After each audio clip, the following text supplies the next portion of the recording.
ये आपकी भी responsibility, not only responsibility but आपकी जिम्मेदारी बनती है। सीएम भी तो आ रहा है जी। आप हो पर आप तो सीमा से पार हो गए। आप तो आप शादी करने का दायित्व आपका है, करने का नहीं, क्योंकि आपने तो सब कुछ दिल के अंदर लोगों की सेवा का लक्ष्य बना लिया।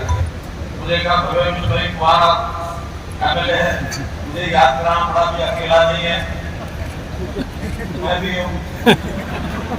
लेकिन कुछ कर दो तो मैंने कहा देखो मेरी तो अब उम्र भी निकल गई, बारी भी निकल गई, लेकिन एक काम जरूर कर देंगे कि इनका पूर्वी प्रदेश जितने देश के हैं सिक्किम में इनकी शादी आईएएस से करवा देंगे और ये दूर हो जाएंगे साथ में। बोले मेरी शरीर से बाहर निकल जाएंगे, लेकिन ये काम इनका होने वाला है, हो जाएगा। फिर आप नहीं कहेंगे कि ठीक है।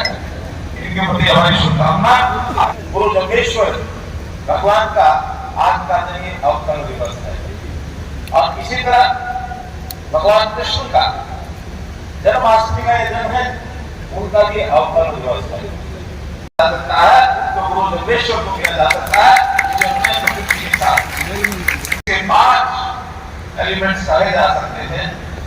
भूमि है, अग्नि है, वायु है, नीर है, गगन है। इन 5 चीजों से मिलाकर हमारा जीवन बनता है, हमारी वनस्पति बनती है, हमारा सारा संसार इन्हीं चीजों को देखा हुआ है। और मैं कई बार 5 चीजों को जब क्रम से जोड़ता हूँ तो देखो क्या सुंदर शब्द निकलता है। यदि भूमि से भय ले लिया जाए, गगन से गैल ले लिया जाए और वायु से वह ले लिया जाए, अग्नि से ए ले लिया जाए और नीर से न ले लिया जाए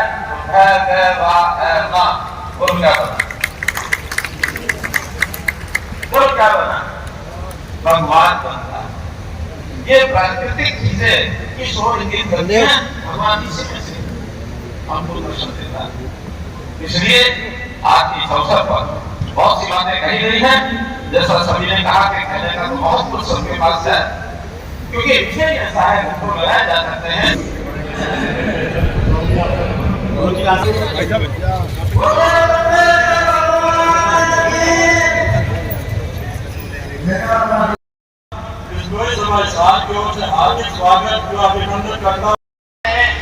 आप हमारे वतन समस्या उत्सव पर आए तो प्रदेश के मुख्यमंत्री जी ने हूँ, लेकिन आपके ब्लॉग में जरूर आऊंगा ऐसे मुख्यमंत्री जी का फतेहाबाद में कहा।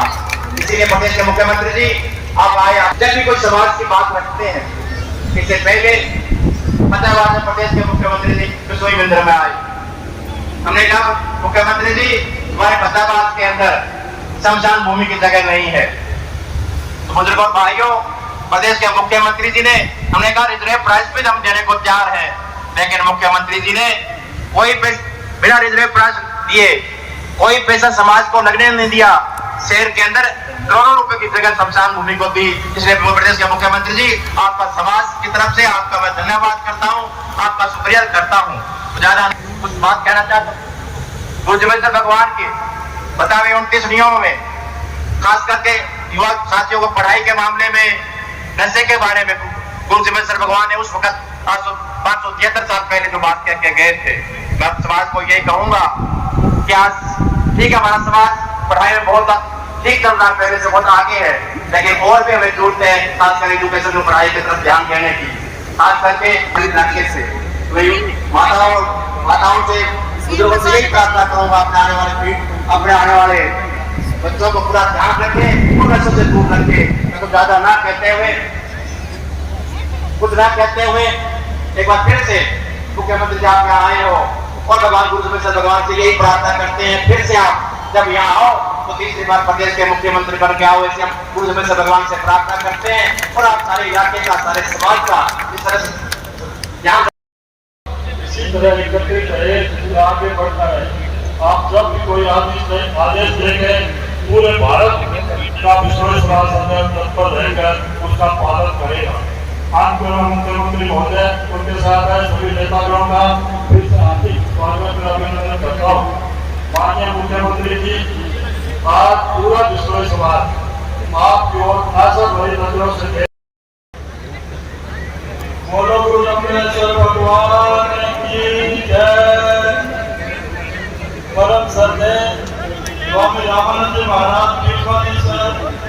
मुकाम संत समाज आज के समाज के सवालों के मुख्य अतिथि माननीय श्री मनोहर लाल जी, मुख्यमंत्री हरियाणा सरकार, समारोह के अध्यक्ष विश्नोई विश्नोई, संरक्षक खाकी भारतीय विश्नोई महात्मा मुकाम एवं पूर्व विधायक आलमपुर, स्टेज पर विराजमान श्री गंगवा जी, उपाध्यक्ष हरियाणा विधानसभा श्री कमल गुप्ता जी, शहरी एवं स्थानीय निकाय मंत्री हरियाणा सरकार श्री रणदीप यहाँ चले आने देते। मैं समझता हूँ कि बिश्नोई समाज बहुत भाग्यशाली है, जिसे आप जैसे संवेदनशील नेतृत्व मिला। मैं गुरु महाराज से प्रार्थना करता हूँ कि उनकी कृपा आप पर बने रहे और इसी तरह हम सबका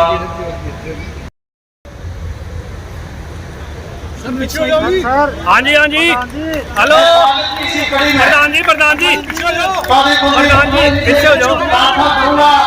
के मोमेंट को पकड़ी दे करके भी प्रदेश के यशस्वी मुख्यमंत्री मनोहर लाल जी को स्वागत करने का काम करें। आदरणीय मुख्यमंत्री जी, ये पगड़ी केवल मात्र 9 मीटर का टुकड़ा ही नहीं, बल्कि आप समझ सकते हैं कि हमारी हरियाणा प्रदेश की जो संस्कृति है और हमारे साथ अपने राजस्थान क्षेत्र की जो संस्कृति है, इसमें इसी कड़ी में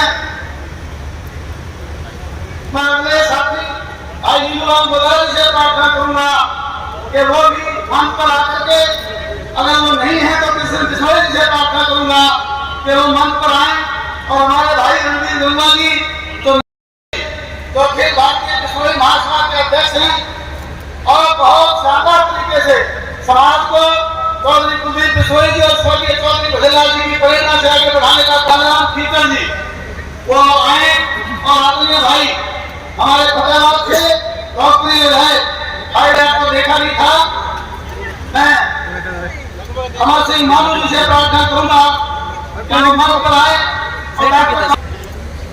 मैं इसी कड़ी में अगले साथी समय अभाव में मैं आप साथियों को इसलिए पहले सूचित कर रहा हूं कि मुख्यमंत्री जी के अनेकों कार्यक्रम है, समय का अभाव है, इसलिए मैं सुभाष रेणु जी मतों से आप सबके आशीर्वाद से जो चुनाव जीतने में उन्होंने काम किया, ताकि उनका दिल की गहराइयों से जहाँ हम स्वागत करते हैं वहाँ की प्रार्थना करूँगा सुभाष के निवासी जी से कि भव्य बिश्नोई जी का आशीर्वाद और उनको सत्तर और पगड़ी बना करके उनका स्वागत करें। मैं अगले साथी भाई विजय जी से प्रार्थना करूँगा कि डीपी भट्ट साहब बहुत ही आदर के योग्य बड़े भाई गुरुराम सिहार से प्रार्थना करूंगा आगे आए। सुरेंद्र लांबा जी जो कारवा से हमारे साथी हैं, भाई आकर के हमारे भाई इलाके के बहुत बड़े हमारे किसान नेता हैं, उनको भी साथ दे करके भाई मैं प्रार्थना करूंगा किशन पुनिया जी से तो नरसी राम किशोर जी जो भाई सांसद हैं हमारे यूनिवर्सिटी के भाई कुलदीप, उन्होंने उनकी टीम ने तो शानदार काम किया, उसके लिए उनका हमारे इस इलाके में बीजेपी का प्रचंड दिलाया। हम मुख्यमंत्री जी का भी और कुलदीप बिश्नोई जी का तमाम साथी और टीम का भी मैं धन्यवाद। हमारे साथी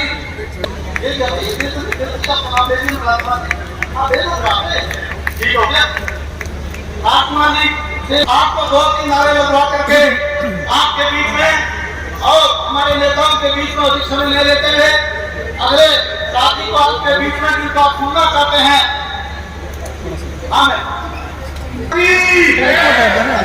भगवान की स्वर्गीय चौधरी भजनलाल की स्वर्गीय चौधरी भजनलाल जी अमर रहे, यशस्वी मुख्यमंत्री मनोहर खट्टर की यशस्वी मुख्यमंत्री मनोहर खट्टर की।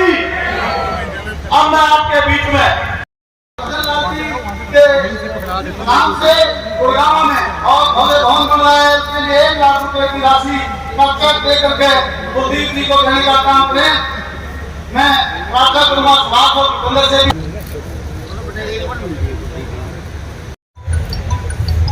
तो मेरा निवेदन है और कुलदीप जी मैं आपको विश्वास दिलाता हूँ किनारे आगे है तो 137 होगा, और कुछ होगा तो प्लस होगा, ये हम आपको वचन देते हैं, भले भले करवा देंगे। आप ये हमारी बात करना। इसी के साथ बहुत कुछ था, समय की पाबंदी है हमारे। एक बात और बोलता हूँ, एक तो भजनलाल जी के नाम का यहाँ कुछ सर्कल जो चर्च गेट के पास है।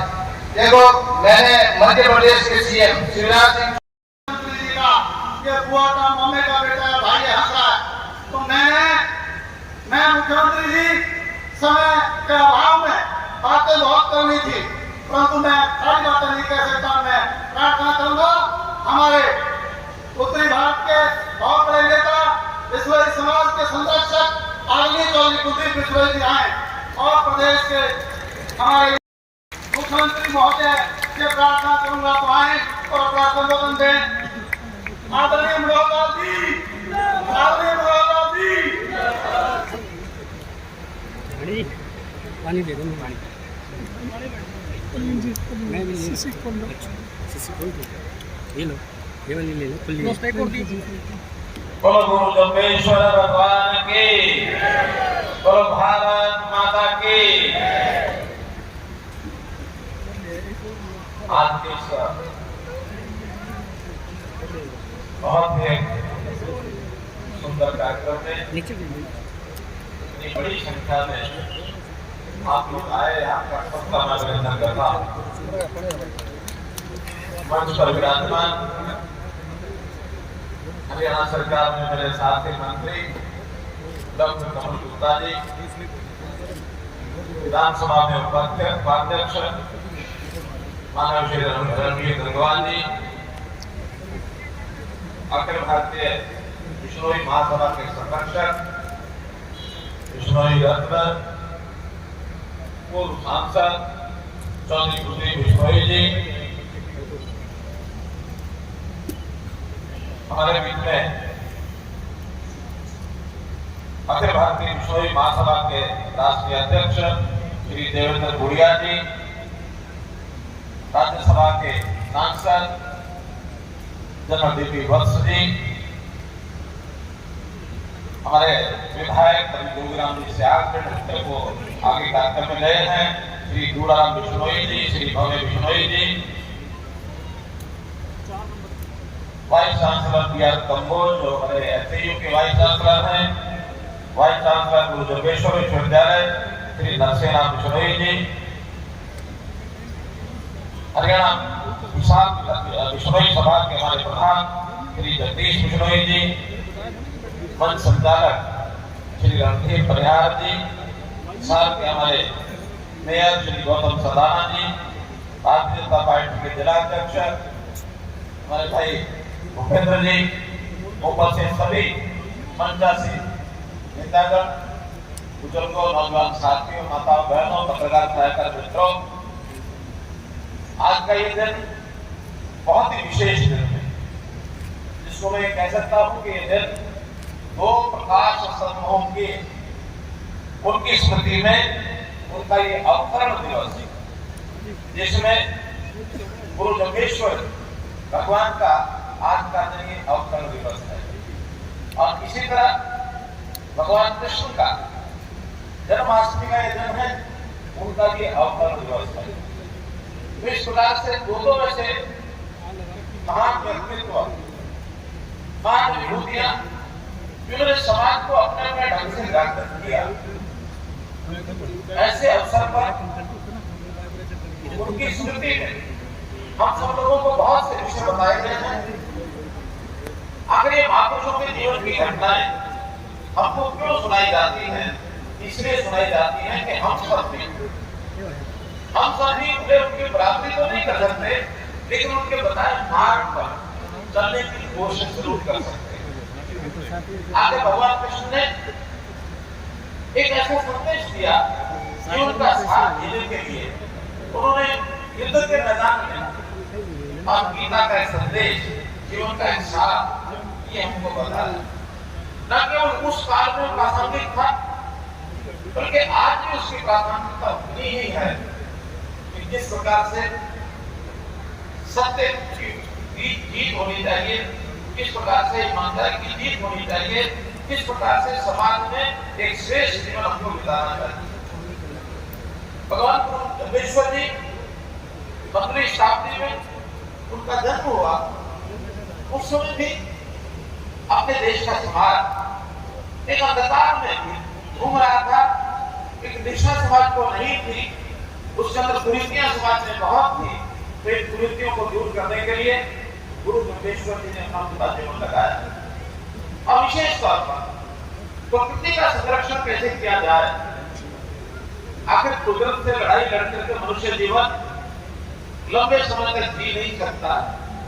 कोई ना कोई अगर घटनाक्रम हुआ तो ये मानव जीवन को कई बार खतरा पैदा हो जाता है। अगर दूर न जाए इस प्रकृति के कारण से कई बार जो विपदाएं आपदाएं आती हैं वो प्रकृति में असंतुलन हो जाता है, उसी कारण से आती हैं। कोविड का उदाहरण ले सकते हैं।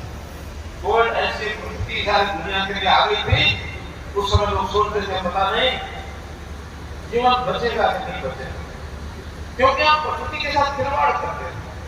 और आखिर में देश के वैज्ञानिकों ने भी काम किया, लेकिन सबसे ज्यादा अगर संकट उस समय हुआ था तो ऑक्सीजन का संकट हुआ।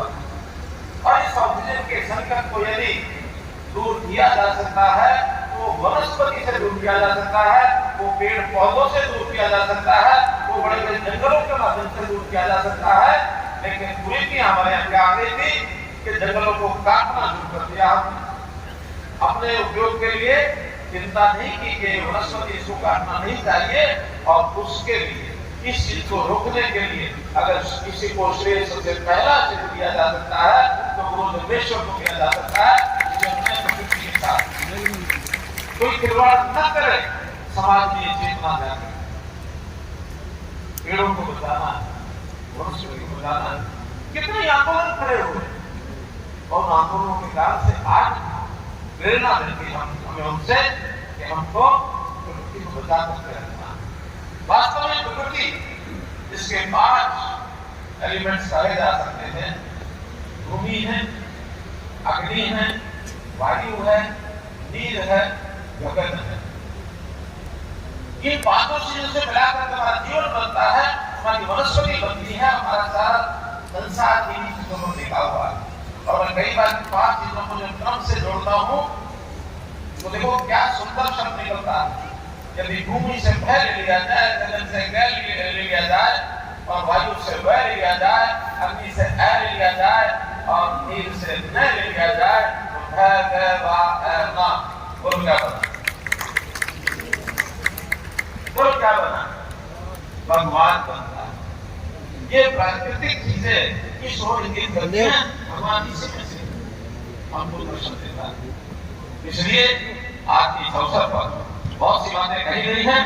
जैसा सभी ने कहा कि कहने का तो बहुत कुछ सबके पास है, क्योंकि विषय ऐसा है हमको लगाए जा सकते हैं, लेकिन कुछ मजबूरियां होती हैं। मुझे भी इतना समय कहा गया था, उस समय से ज्यादा यहाँ हो गया है। हम लोगों ने आगे भी अपने अपने कार्यक्रम में जाना है। आप लोग भी सुबह से आए हैं।